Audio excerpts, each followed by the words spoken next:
Did I hear the energy right? All right. So quickly, without wasting any more time, I will move on to our next session that we have for you. And it's indeed a very, very special panel discussion that we have. It's called The Social CFO. Are you prepared to deal with sustainability in India? And our panelists will tackle the crucial topic of sustainability in the corporate world and the role of CFOs in driving it forward. And for that, firstly, I would like to invite on stage Mr. Shailesh Haribhakti, Chairman of Shailesh Haribhakti and Associates. A huge round of applause. Next, we have Mr. Raghupati Mishra, CFO of Liberty Steel Group. A round of applause for Mr. Mishra. Third on the panel, we have Mr. Soumya Ghosh, Head of Finance M&A for Fujitsu General India Private Limited. A round of applause for Mr. Ghosh.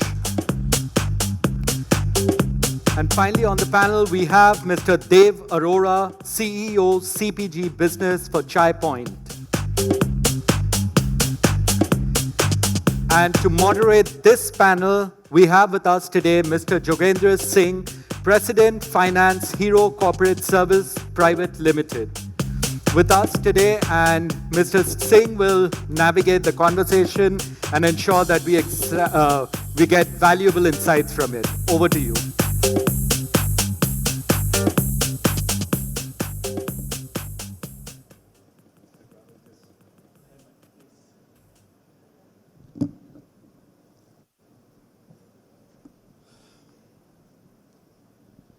Great. Thank you very much, for this wonderful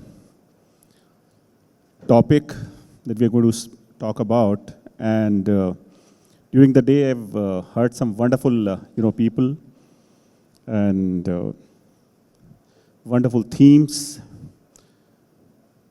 A lot of education for all of us. The current theme that we are going to talk about is, again, where Mr. Giri left, his last final comment on ESG. Now, when we talk about ESG, absolutely ESG has gone beyond being a buzzword, no longer a buzzword. There were times when this word, environmental, climate, etc., those were heard in the alleys of activists on maybe World Economic Forum or, similar, forums. But today, this has become completely existential in nature. What we are doing today, can we do without impacting the rights of the future generations to enjoy the resources as we are doing? Can we leave it better for the future generations? That's a big question. And while we deal with this question, a lot of other relevant points, come into place. How is it relevant to business? How does it impact business models? As CFOs, what are our responsibilities? And if I really go back, maybe 10,000 years, and I talk about, as far as Bharatiya civilization is concerned, these concerns have never been alien to us. In fact, when we said, Mata bhumihi putro aham prithivyaha,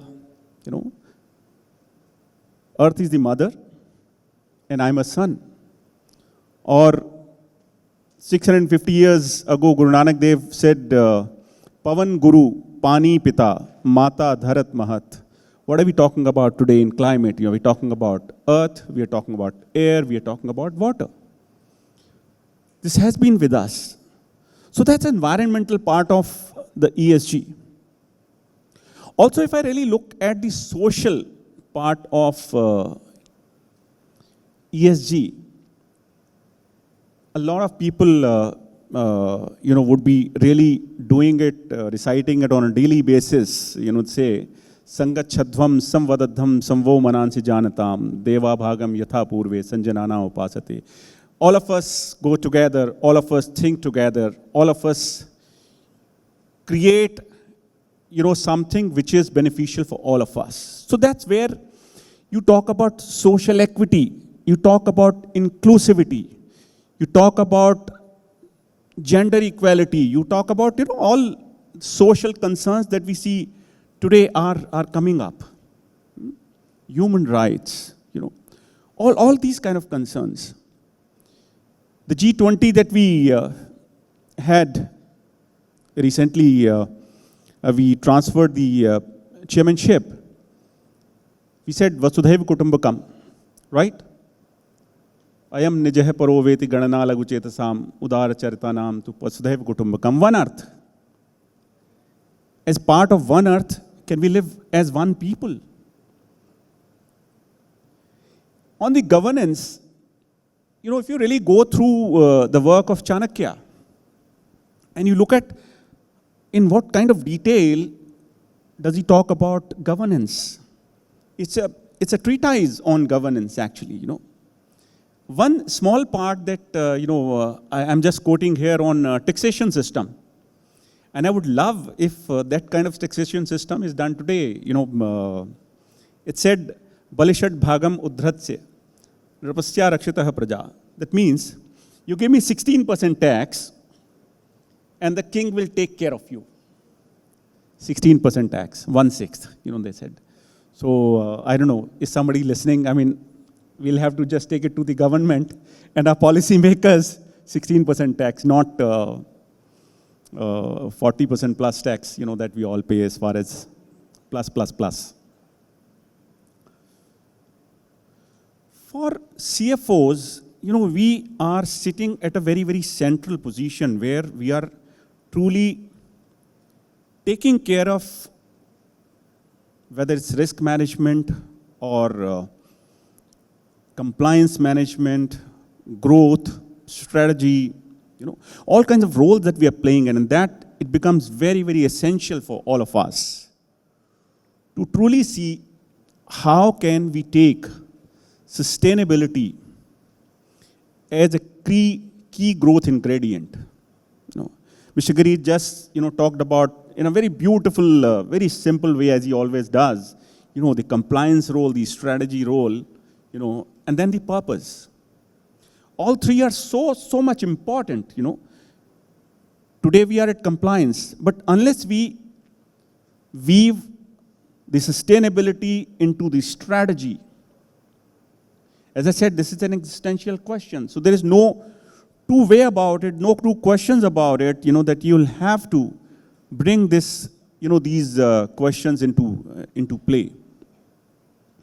The social CFO, as the topic talks about, this was a new term actually, for me, the social CFO, but very, very apt, because what we are looking at is looking at sustainability coming into play, and of course, it's not easy.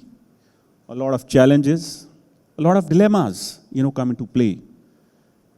Should I look at my profitability? Should I look at my investors, their concerns? So these are dilemmas that we have to really think about it and delve upon day in and day out. Short term, long term, all these kind of dilemmas. But as long as we have a very clear vision, and as long as we are very clear that this is the way to go, and we cannot have an enterprise without having the right purpose, the enterprise is not going to be a long-lasting. Today we have companies, if I really look at all companies which are more than 70, 80 years old, some 100 years old, all of these have gone up, have this longevity because of the purpose with which they have driven their business strategy. Very important topic, and I have a very heavyweight panel to discuss this. And I told Shailesh Bhai that I was, when I got to know that he is on the panel, I was a bit scared. So please give me your blessing, sir. We all look upon you. I come to you, Soumya, and say when as operating sustainability becomes imperative, what role do you think CFOs have in driving sustainable business operations? Thank you, sir. So the order of asking questions is actually based on the ascending order of knowledge and experience. Keep a little closure. Yeah. Am I audible? Yes. So if you have missed my first sentence, it's all right. So thank you, sir, for the question. I'll start with the point that Mr. Giri made some time back on sustainability or ESG being part of strategy. If we have ESG as part of our long-term strategy, if our objectives are clear, if the vision is clear, then I think, when we talk about ROI, when we talk about funding, when we talk about, performance, everything will fall in place if you are very clear in terms of what we want to do. We also heard about, the word energy, experience energy several times. I am from the air conditioning industry, so I'll put a little bit different perspective of energy here.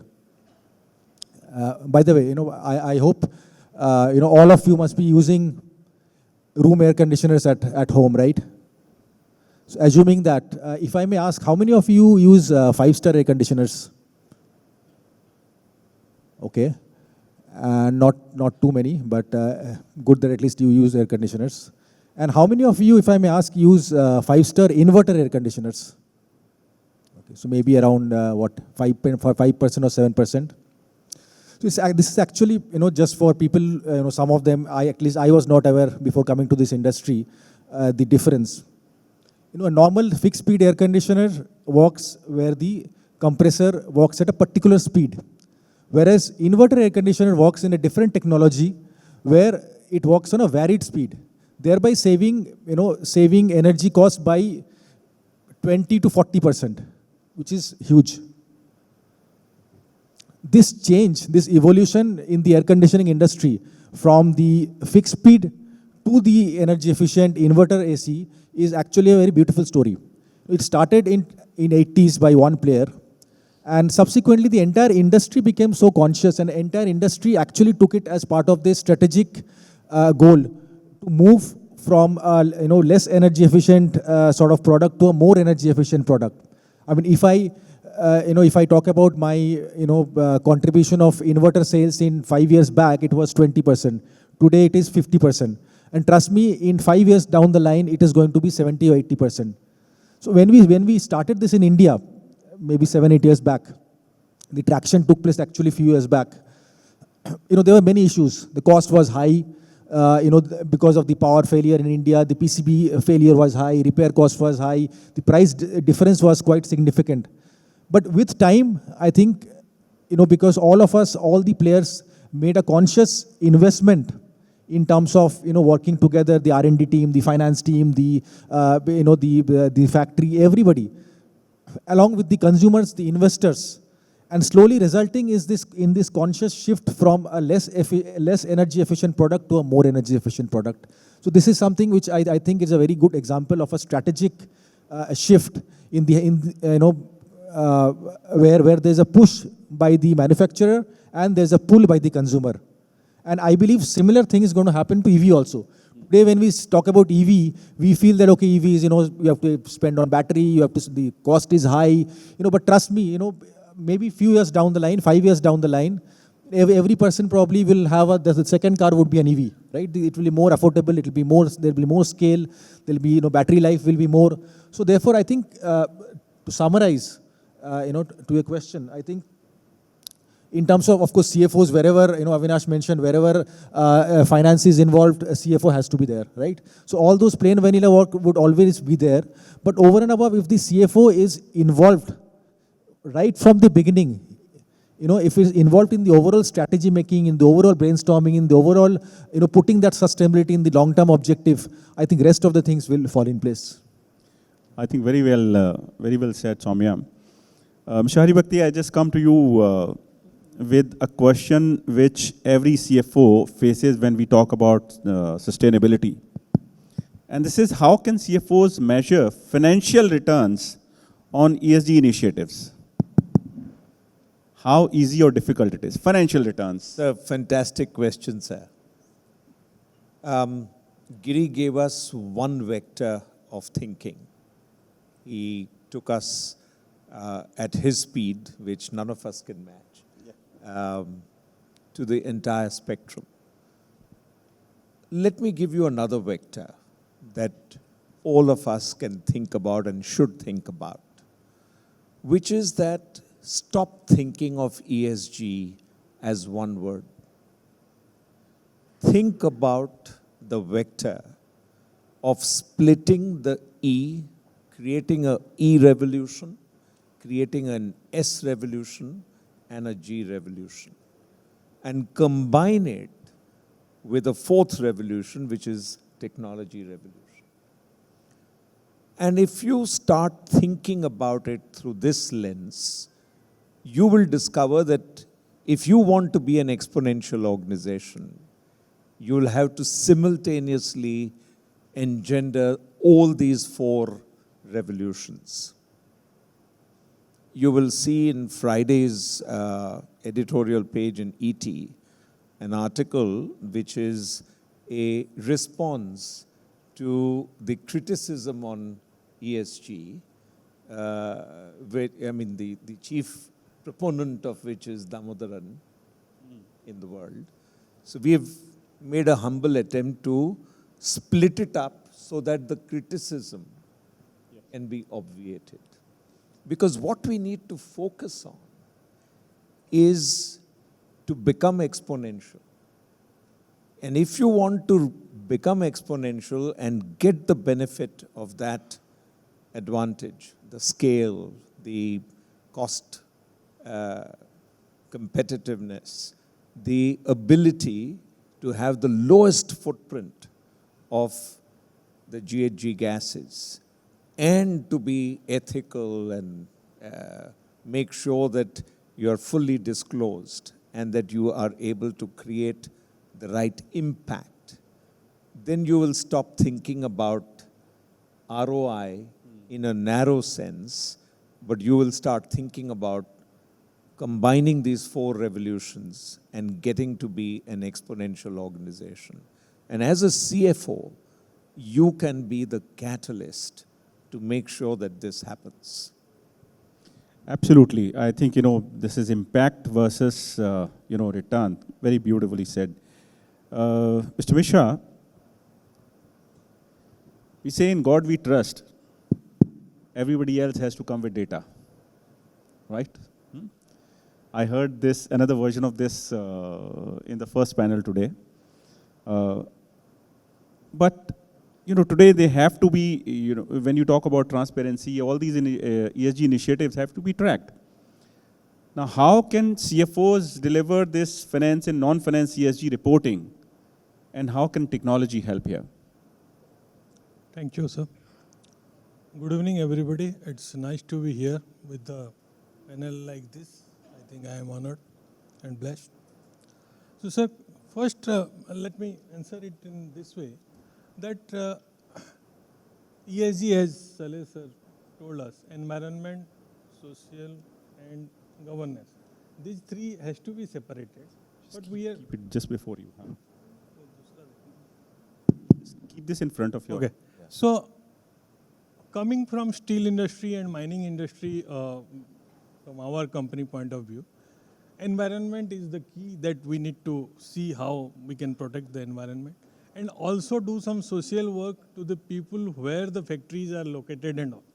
And governance for any corporate is the essential part that that is there.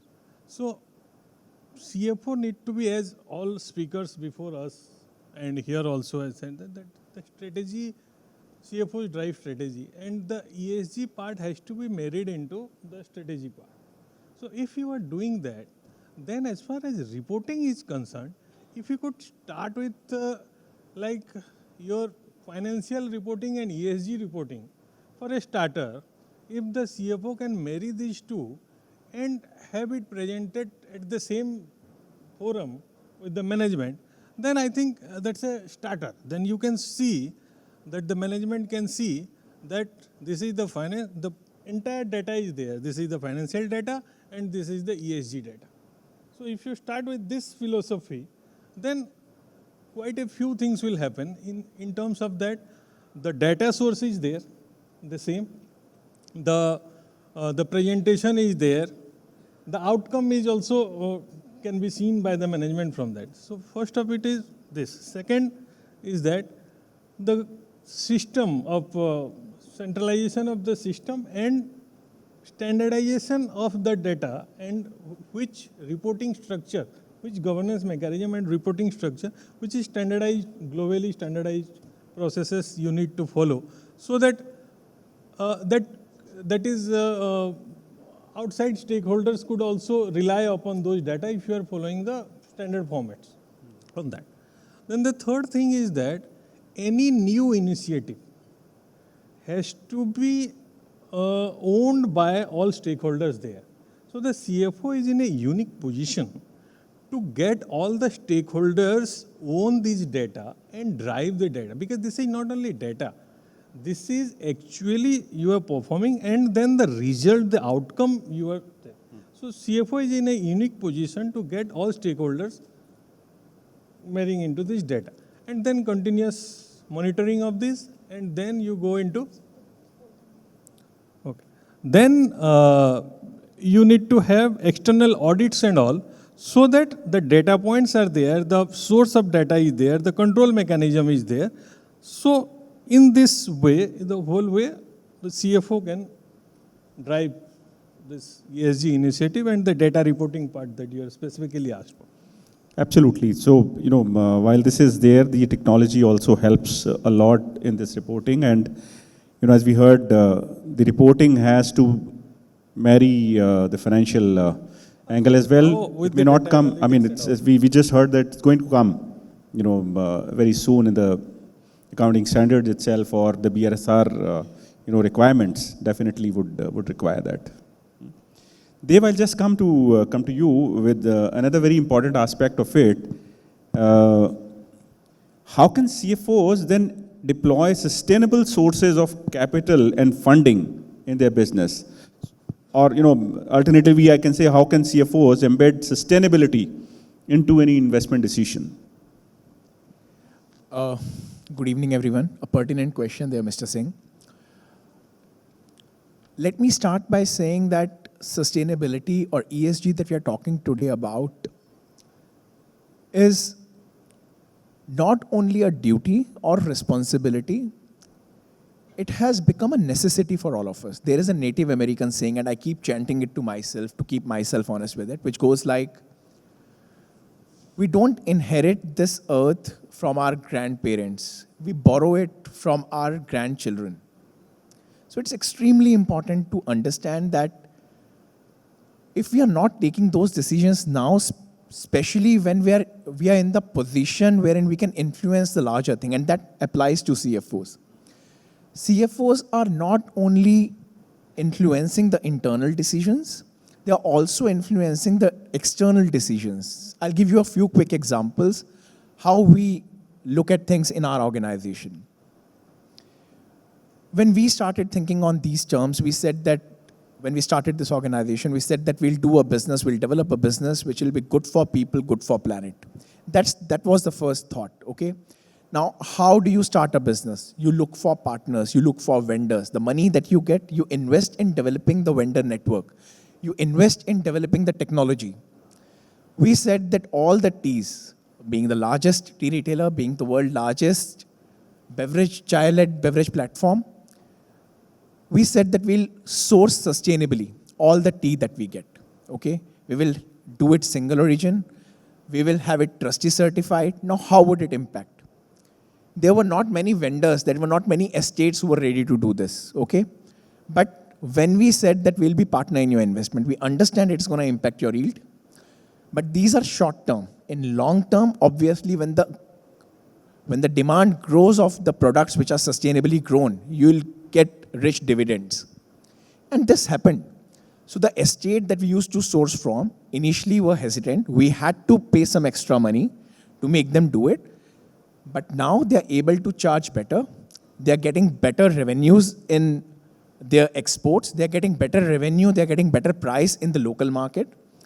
So we did not do only good for our consumers. We did not only follow the principle for our organization, but that one decision by CFO saying, I'm ready to pay extra, changed the way that vendor also thought. And that vendor now would impact their vendors, okay? So there are multiple such examples that we can give. We said that sweeteners are bad. How can we make it less evil? The common sense says it's a corporate sales, you're selling to someone, you have to look for your profitability, it's important. But we also have to look for the people we are selling it to. So we said that we'll not use sulfur sugar, we'll use only sulfur-free sugar. We'll look for alternate sweeteners like jaggery, like honey. And the impact is extremely positive. In the recent town hall in one of the organization, one of the employees stood up and said this to HR, a large organization, that you have changed my life and I want to thank the organization because now I use jaggery even in my home, in my personal usage. So this is a big change. We did not think that we'll be able to make a change in anyone's life. We were just saying it's our responsibility to make sure what we serve is good. So the least a CFO can do there is to make sure to stay true to this ESG and making sure that we are developing vendors, we are educating them, and we are educating the whole ecosystem about the importance of ESG. Absolutely. This has to be a people's, it has to go down to everybody. It's everybody's responsibility, people's responsibility. Unless this goes to everybody, the change will not come. Mr. Haribhakti, I just come back to you once again, and a very important, guidance from you on what should be the CFO's role in driving leadership alignment on ESG goals. Again, a fantastic question, very relevant. I think the persuasive power of the CFO is what is going to cause the transformation. And let me illustrate it by talking about S1 and S2. S1 and S2, the standards that Giri referred to, which will now become globally implemented and adopted. And the pace at which this is happening is absolutely incredible. It's going to fall upon CFOs to capture S1, S2, and then look at how can they be not only decision facilitating, investment decision facilitating, but also become less costly to implement. And the only way to do that is to make sure that you can go into becoming water positive, becoming carbon positive, making sure that your recycling happens in a way that will have zero to landfill criteria implemented. If you are able to make sure that you can bring all of these constructs together, then you will get ready for carbon credits, water credits. All of these are markets which are under development. And who can actually influence the marketization of this kind of cost reduction, which you draw from, as you rightly pointed out in your initial remarks, working together. Because if all of us are in it together, then while some of us are slow in doing what needs to be done for the planet and for ourselves as human beings, then there is a compensation that is available through the market mechanism. Also, I would like to point out that CFOs will have to lead the thrust to scope 3. Today, everybody who has made a commitment on net zero has just made it based on scope 1 and scope 2. That is not nearly enough. A very significant component of your emissions walk into your door because of what you utilize. And unless we can, particularly for the financial sector, make sure that your financed emissions come down to net zero, you're not going to be able to make it. So you can see that to lead this kind of thinking, so what is being done is that you talk about a very important criteria of what is the coupon in terms of carbon coming in on anything that you're buying. So imagine that when you're doing a vendor selection or a product selection, your big criteria is how much of scope 3 is coming into your organization. There are organizations doing this, and I hope that CFOs will facilitate this, and by your communication and persuasive power, make sure that all of this gets integrated into the thinking. I think it's very, very beautifully said, and it's absolutely very important, that we are not only talking about net zero, but going beyond that and being, so to give you an example, in one of the arts and cultural center, that we are creating in the heart of Delhi, we are absolutely saying that it has to be water positive.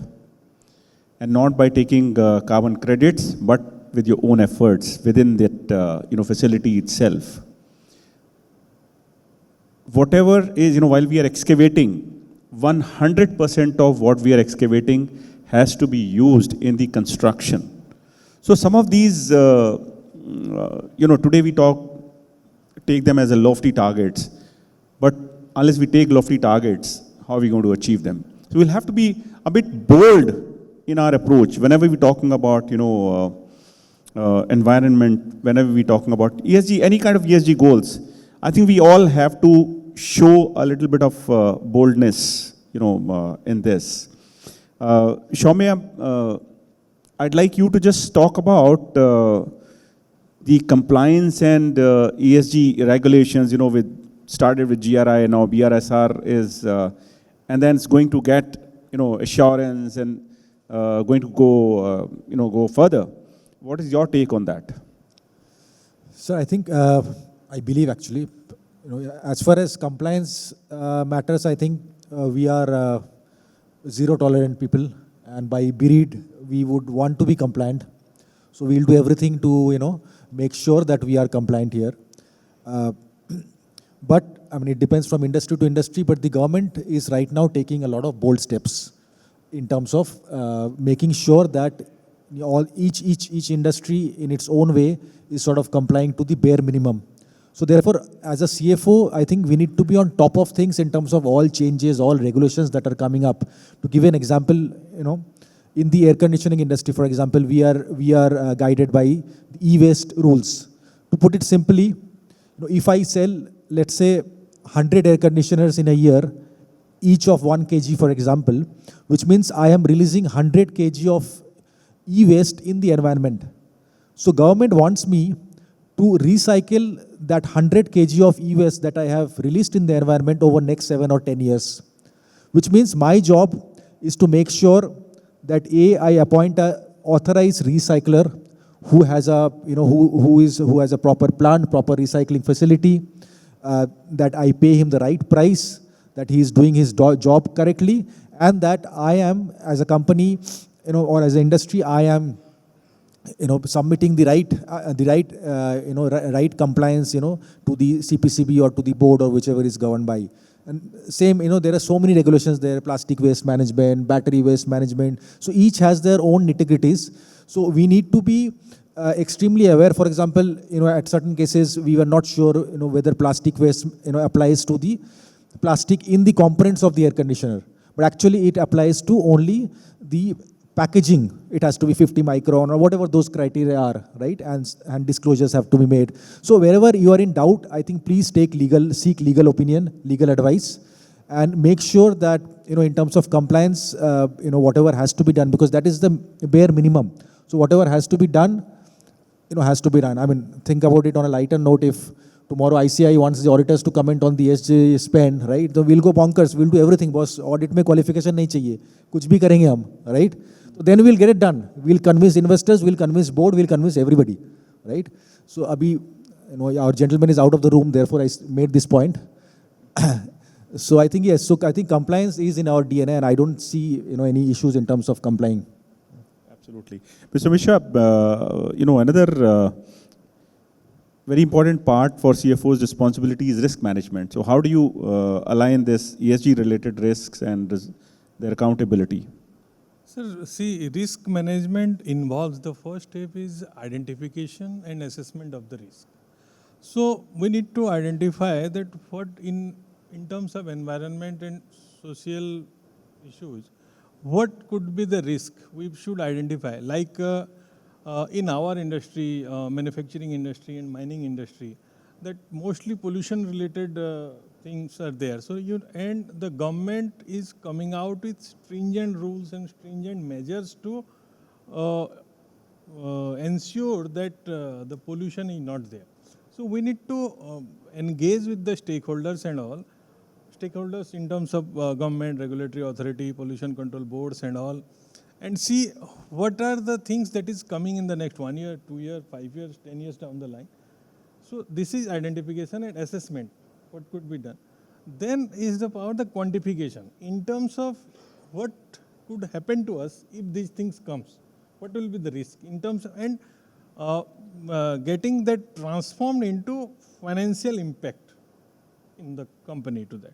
And then you need to have the mitigation part also. The mitigation is that, like one is that you need to have those kind of systems and those kind of manufacturing facilities and the filters and all that the pollution required. Plan ahead of what is coming, and also some measures like before this ESG is there, we are seeing in our manufacturing facility 1,000 plants per annum. We need to plan. So the government is going to give credit to us for giving. This is coming. So these kind of measures you need to take in terms of the mitigation part. But all this has to be done, as you and Shailesh both said, that taking people along with that, so that all stakeholders within the organizations are aligned to it and work towards this 1 year, 2 year or 5 year or 10 year down the line, what will happen in terms of what are the risks that those are coming and how to mitigate them. Absolutely. Absolutely. Last question of the day, for this panel, Dev, coming to you, greenwashing. How do you see greenwashing, and what would be the role of CFOs to prevent this greenwashing? Greenwashing is making claims about a product, which are actually not true. So how do you see that? And whitewashing we have heard. Greenwash. So CFOs are the conscious keepers of an organization. If CFOs commit to no greenwashing, there is no greenwashing that can happen. Also, it's important to realize, and this is how we work at Chai Point, and I'll try to explain it with an example. We not only analyze what is cost of doing something, we also analyze what is cost of not doing something. Now, these are the measures which are more expensive if not done. I'll give you a very small example.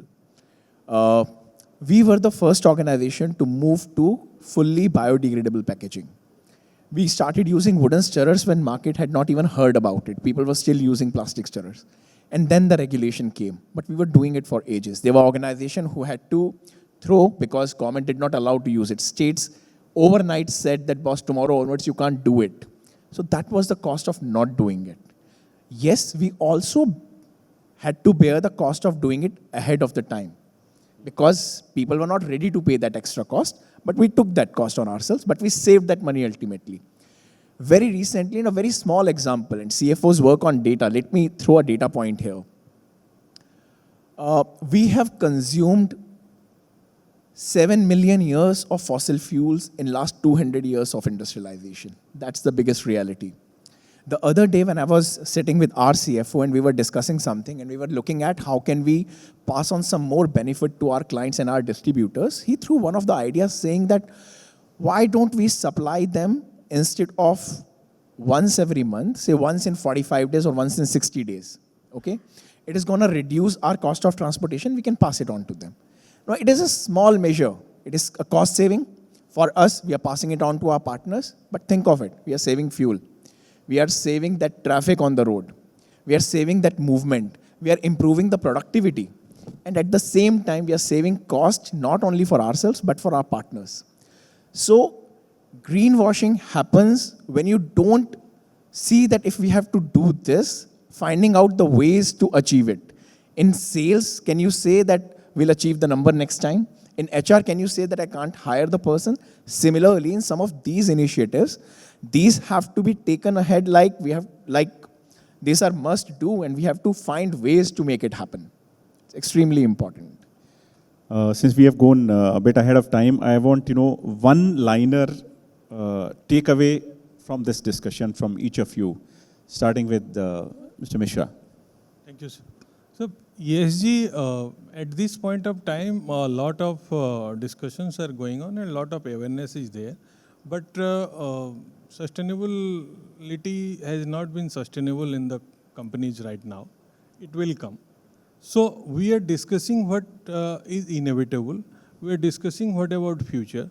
So it's the right strategy and we should be aware and do some action before this thing comes, that how we will, as CFOs, address those concerns that will come with that. And as Shailesh ji told, how these green credits that we will get, the carbon credits and all, how we could monetize these we should start our plus minuses with these also. As CFOs, we are apt to do that. So we should do that right now. That was a very long one line. Soumya. Yes, I'll be quick and short. So I think we as CFOs we usually get involved only when it comes to money, when it comes to funding, right? Before that, we sort of take a back seat. I think we should take a front seat and get involved from the inception level itself, not when we need money. Sir. So what I'd like to leave away with all of you is depend on capturing data flows. Don't permit data entry. That is what will get you to being compliant, not greenwashing, and actually delivering true results on your ESG score. Absolutely good. Dev. So what I'm taking away is that, a very short one-liner, that we are doing it for ourselves. Neither for our customers, nor for environment, not for future generation. We are doing it for ourselves. That's the biggest takeaway. That's the biggest motivation. Absolutely good. Absolutely great. And for me, it's primarily creating a purpose-driven organization. That's important for all of us and leaving it for the future generations. Thank you very much. I think it was a very fascinating discussion that we have had on this wonderful topic. Thank you very much. Thank you, Dev. Thank you, Haribhakti Bhai. Thank you, Soumya. And thank you, Raghupati.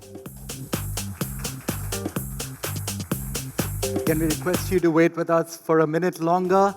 And may I request Mr. Vipul Oberoi, Director of Marketing, CSR and Learning Solutions for Dun & Bradstreet India, to hand over the mementos. Can we have a huge round of applause for all our panelists here for such an engaging discussion?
Thank you so much, panelists. Now, yes, another big round of applause for all of them.